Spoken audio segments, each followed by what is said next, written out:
those who have just joined us now, welcome to a free session on algebra, and that too on solving quadratic equation by completing the square method. With us today is Arlene Grace, our guest speaker, who's an incoming biology and molecular cell major at University of California, San Diego, and Akshat Nehra, our in-house tutor on math. All right, moving on. Akshat, let's start with our session on algebra. All the best and over to you.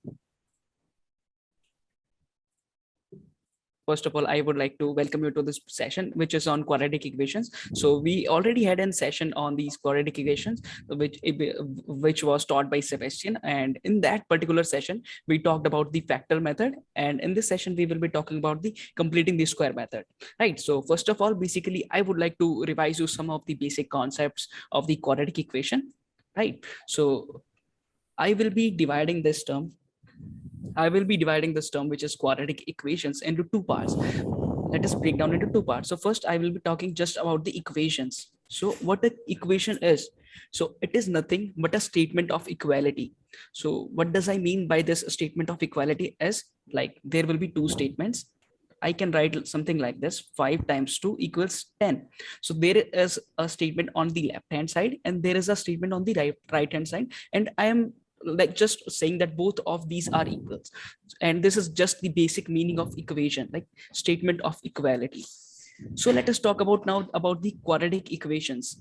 As you can see, there is a definition written over here, which is quadratic equations are the polynomial equations of degree 2 in one variable. Let us understand this equation. Let us understand this particular definition with various examples. Let us try to test this. So what this definition is saying is that our variable, this is the main part, that there is going to be one variable and its degree, its highest degree can be 2. Its highest degree should be 2, highest degree. So what do I mean by degree? You can consider degree as the power of a particular variable. So in this equation, this is going to be a standard form of a quadratic equation, and in this, highest degree should always be equal to 2. Now let us test it with some sort of examples. As we know that it is the standard form, so it is always going to be true. Now let us check about some wrong examples.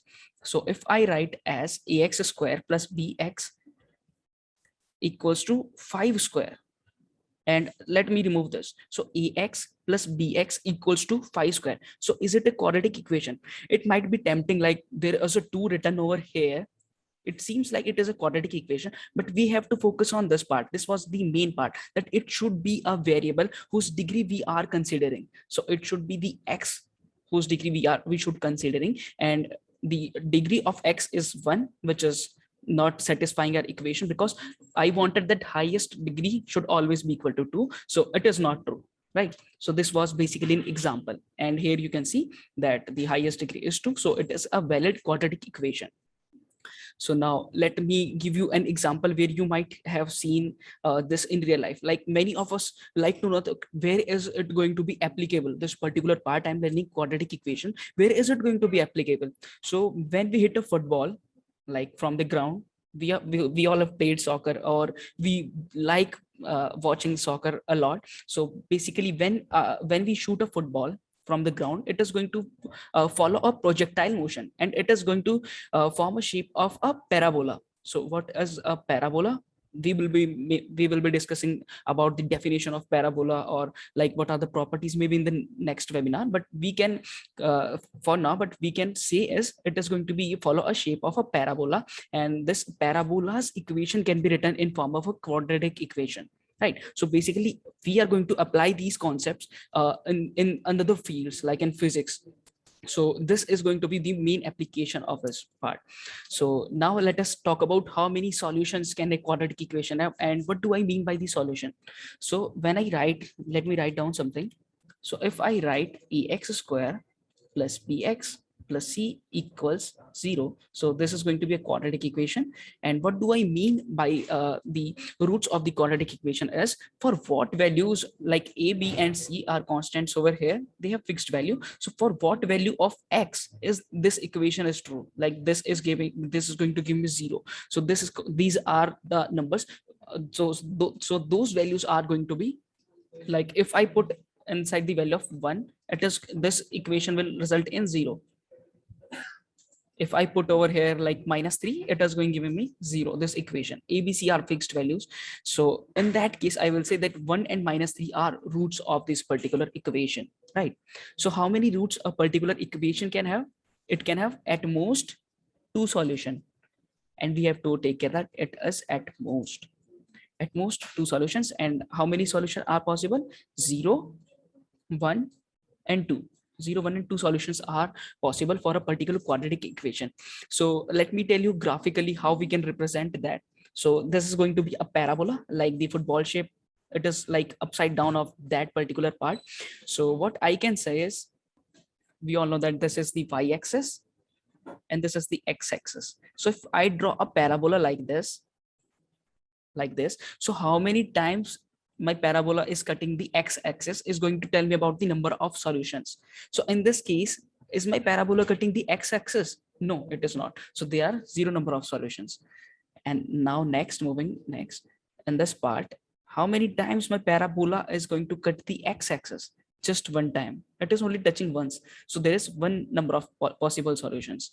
And in this case, as you can see, it is cutting 2 number of times. So there are 3 possible answers, which can be 0 solution, 1 solution, or 2 solutions. And we can check them graphically like this. So now let us try to understand the completing the square method for solving this particular for finding the roots of the quadratic equation. So there are so this has been divided into 5 parts, and we will be trying to first learn about these steps, and then we will be solving 2 problems using these steps. So first of all, let me write down the equation: ax square plus bx plus c equals 0.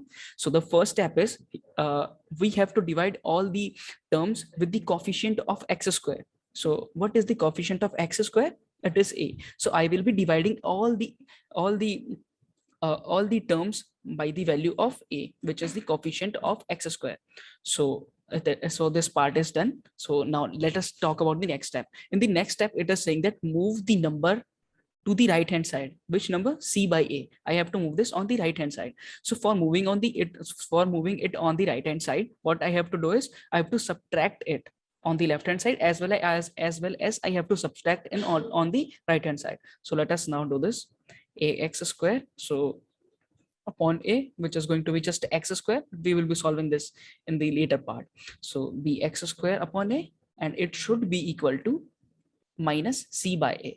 So if I subtract on this side, it is going to become 0. 0 minus anything is going to be minus c by a. In the next part, what we have to do is we have to solve this by the completing the square method. So we will be applying completing the square method on this side. Then there is going to be one term which we have to add to the both sides. I will be adding something over here, and what I am adding on the left hand side, I will be adding that on the right hand side also. And then I will be squaring root both these sides, and I will be getting the solution. So maybe this is this seems like it is very complex. So I will be solving a few examples, and I think it would be more clear by these examples. So first example which I have is x square minus 3x plus 2. Let me mark it as equals to 0, and we have to solve this. So the first step was we have to divide the equation by the coefficient of x square. In this case, the coefficient of x square is 1. So I will be dividing whole equation by 1. So dividing by 1 does not change anything in my equation. So it is going to remain like this. So the next step was I have to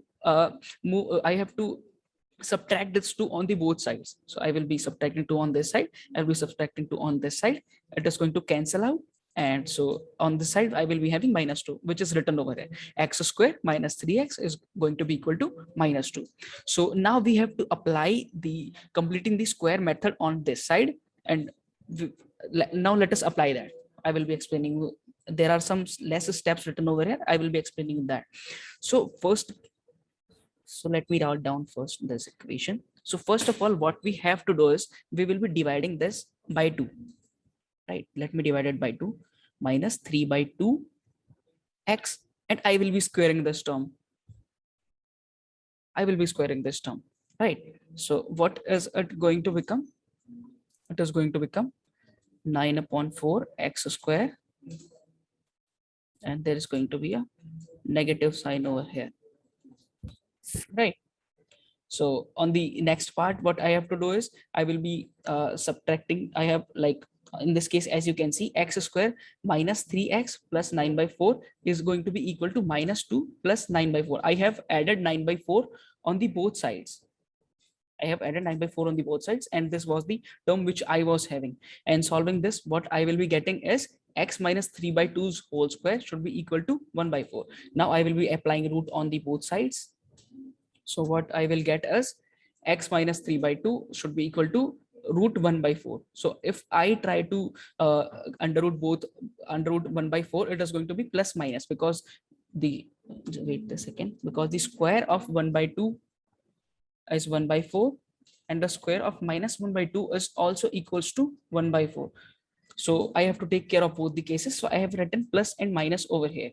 Now I have this equation, and I will be solving it for both the values, like plus 1 by 2 and minus 1 by 2 also. So I will be solving this for both of these parts, right? So x should be equal to 1 by 2 minus, in this case, 3 by 2.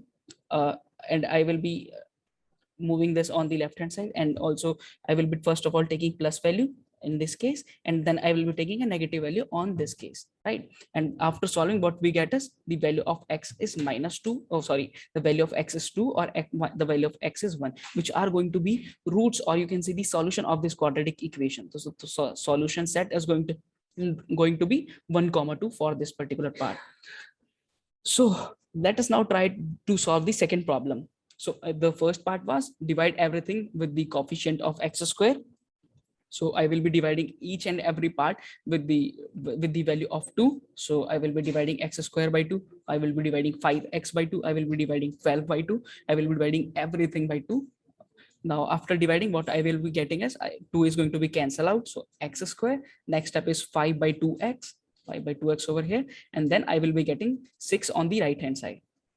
Over here I will be getting 6. So x square plus 5 by 2x equals to 6. Now I will be applying completing the square method on the both sides. I have to write this in the form of square. So what I'm going to do is I will be dividing it by 2. So it is going to become 5 by 4. And the term which is going to be added additionally is going to be 25 by 6. So I have to add it on the both ends, both sides, because I have added over here. So I will also have to add it on the right hand side. After this, what I will be getting is x plus 5 by 2's whole square should be equals to, after solving this, we will get 121 by 16. Right. So we will be applying square root on the both sides. And in this case, what we will be getting is, after applying square root, it is going to be 11 by 4 plus minus, because 11 by 4 square is also going to be 121 by 16, and minus 11 by 4 square is always going to be equal to 121 by 16. So I have to solve it this particular equation by the both values, by plus and also by minus. So I will be solving this equation by the both values. In this case, I have taken the value of 11 by 4 as positive, and in this case I have taken the value of minus of 11 by 4 as negative value. So after solving, what we get is, we will get two roots of this particular equation. First one is 3 by 2 and second is minus 4. So these are going to be the roots of this particular quadratic equation, or we can say that these are the solution set of this particular quadratic equation. So this was all for the today's session, and thank you for joining.